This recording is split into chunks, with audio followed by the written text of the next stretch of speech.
Genesis of the Gods. I have explained that man, before becoming a self-conscious being, led a completely interiorized existence deep in the unconscious, behind the senses at the center of a vast psychic network or brain. He had no experience of his physical body, which, like the bodies of all the other species on the earth, was evolving without any self-conscious presence or effort. He was linked inwardly to all things as a psychic or feeling ethos. He was like our brain, which is the center of our afferent and efferent nervous responses. What thought is to us, feeling was to him. He was the optimum of clairvoyant and extrasensory communication, except that he had no senses, no individuality, no personalized life. On one remarkable day, the veil of opaqueness had cleared from behind his animal eyes, and he witnessed the sun rise for the first time, as primitive cognitive man. For the first time, sunlight streamed into his unconscious via the pineal gland. Excited by the solar energy, man's psychic mass began to swell and curl into a powerful wave. Man was no longer content to remain a part of the unconscious. For the first time, darkness was dissonance. A growing restlessness, vague stirrings, urged him up toward the source of light. He had no idea where he was going, only the feeling that he must go, break away from the Mother Earth, the now stifling comfort of the unconscious womb, and find what he must, the truth behind his discontent. Outside in the light, on the earth, the truth awaiting him was his physical body, unconscious and unknowing, but fully functioning and prepared to receive him, the moment he could manage that enormous journey, to come to his senses. On the world's first wave of self or emotion, man struggled up the solar stream of consciousness towards the surface of himself and the earth. One man among several made it first.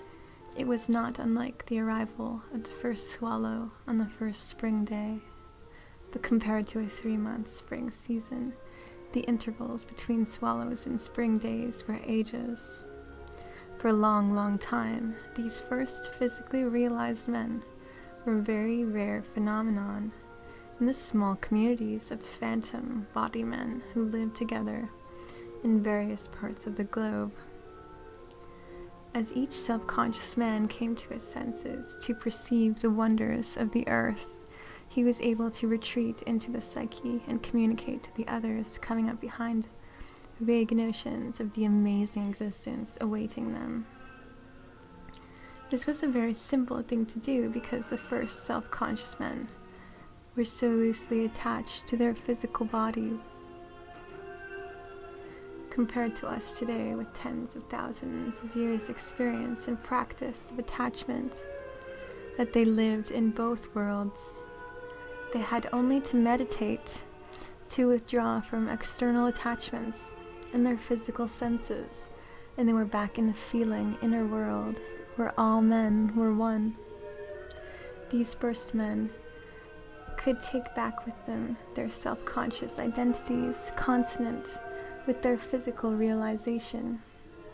They were able to inject into the feeling network or plexus of all potential rising men not only the powerful energies and feelings resulting from their sensible awareness, but also the extraordinary practical knowledge it gave them. To the mass of self-unconscious men, they literally were beings from outer space or another world. Furthermore, all men approaching body consciousness were at different levels of advancement or emotional evolution. Some were very close to physical realization.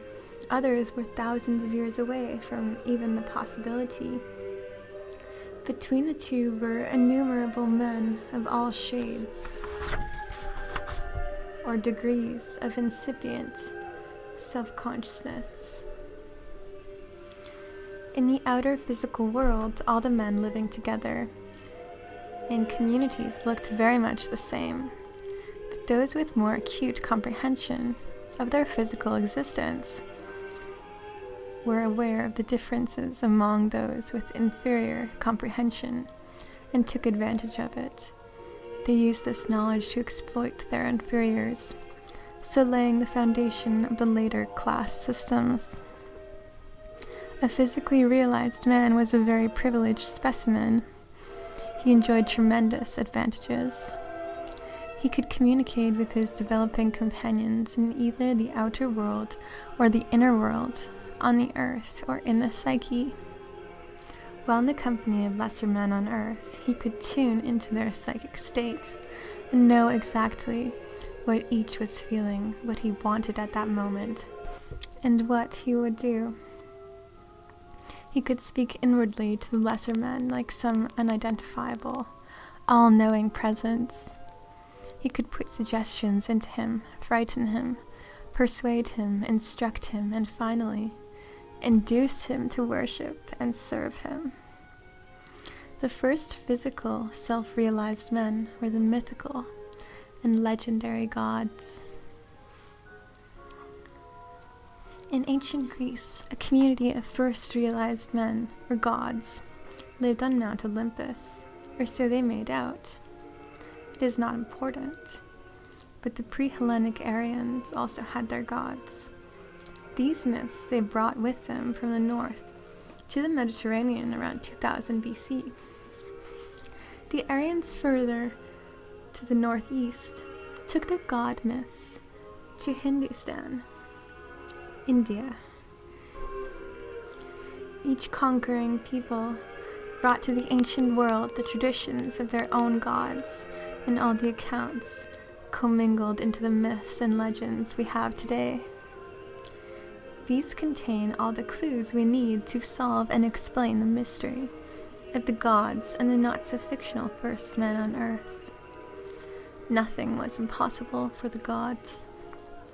With access to both physical and psychic worlds, or realities, they were able to create in the world's psyche monsters, visions, and all the vague threatening demons which imagination can convey even today.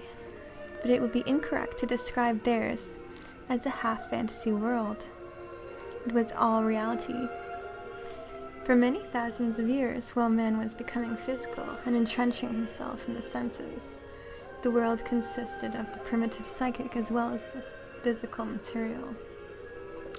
No rational line could be drawn between fantasy and a physical reality. Men lived in both worlds with the gods, the realized men having best of both. The gods were men. They mated among themselves. They hated and loved and warred among themselves. And when they desired a shapely, unrealized man or a woman's body, they took it. And so it is said that the Olympian gods loved many mortal women, especially Zeus, who predictably is described as omnipotent king of gods, father of unrealized men, and master even of fate. Zeus fathered 4 of the Olympian gods by mortal women. Why not? His body was as mortal as theirs. The difference was that Zeus and the other first realized men and women never died. When their bodies wore out, they withdrew into the psyche and took possession of another suitable body. If they chose, they could even push aside a man coming to conscious birth for the first time and take his body. They could scare the daylights out of their ascending subjects by swallowing children, as Kronos did, and creating gigantic monsters like Typhon, whose huge limbs ended in serpent heads, and whose eyes breathed fire, and then destroy them and bury them under Mount Etna, which still breathes fire. To escape each other's ghastly, ghostly creations, they could turn themselves into rams, crows, goats, cows, cats, fish, boars, ibis, anything they fancied. The goddesses like Pasiphae could mate with magnificent white bulls, and in a phantasmagoria of erotic and sexual imagery conceived monsters, such as the Minotaur, which fed on maidens and young men. It was like a group of particularly privileged people waging wars of dreams among themselves in the primal mind stuff of humanity, who could only look on in stupefied awe and terror.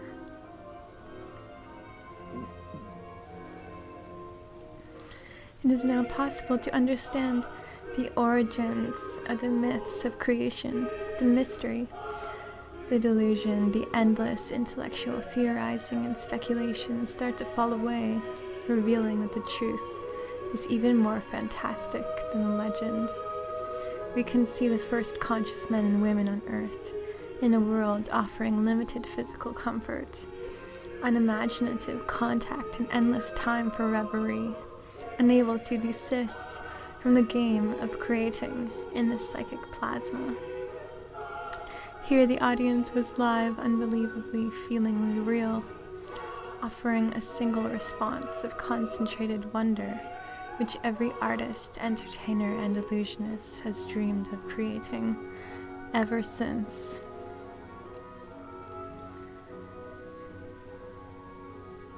Never could the senses deliver in the final consummating moment of orgasm a potency of feeling equal to the tantalizing excitement and delirium of their extended psychic fantasizing.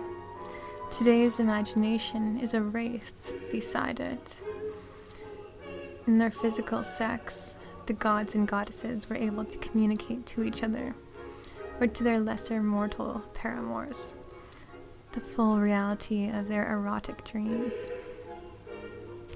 Each participant literally became any role they were playing, while both were all shared in the living experience, which was reality, the drab physical mating action, or the endless psychic stimulation. Both, but inevitably their copulation ended in the drab physical reality. The gods were men of the most extraordinary consciousness. Yet it was not that their consciousness was any more profound than man's today, only that it was not burdened with past. Having no past as men, they could do what they wanted and be what they were, free as no man or group ever again would be. Past is the constraint which dictates the future, the inevitable. As these men had no past, they had no future. They could exist only once, in the beginning, never again. But for the waves of men coming to existence behind them, the creative and imaginative past, initiated by the gods with their psychic games playing, would be an ever-increasing burden in their consciousness. But nothing reveals the humanity of the gods, the future they set for mankind, more than the emphasis they put on sex and the inevitable crudity of those concepts. They had emerged from a world in which the sexual act did not exist into a world where it represented the heights of love and lust. The psychic world is a world of fluid being, attraction, repulsion, and embryonic love. In the psychic world, energy such as sex cannot build up. It is immediately and continuously released and dissipated throughout the entire psychic plasma. Sex is a physical experience, but actually a psychic reality. Sex as we know it cannot be performed in the psychic world, but it is felt there. As we know it, sex culminates in an orgasm, in a glandular climax. At the physical level, it is a sort of implosion, the release or return of a particular pent-up psychic force. All physical experience is made up of a moment-to-moment, minute damming of the continuous flow of psychic energy. This damming actually creates our solid physical form and the procreative nature of the genital organs. But the energy of the genitals is not for all time to be procreative in the sense of merely producing physical beings. Behind the male and female reproductive organs are two intensely creative, though at present largely separative, energies, man and woman. As future man and woman make the psychic world a conscious part of their existence, by being made to learn to truly love, their energies will merge and harmonize without loss of individual consciousness. On earth, man will then be one with his Bhagavati, the one divine woman all men seek, and woman with her Bhagavat. Together they will create a new psychophysical race of people on earth. From birth, the living experience of these people will be of the psychic reality, as well as the physical world, giving them an intensified sense of purpose and responsibility for life in both worlds. This future wave of men and women will be a mature, new version of the gods.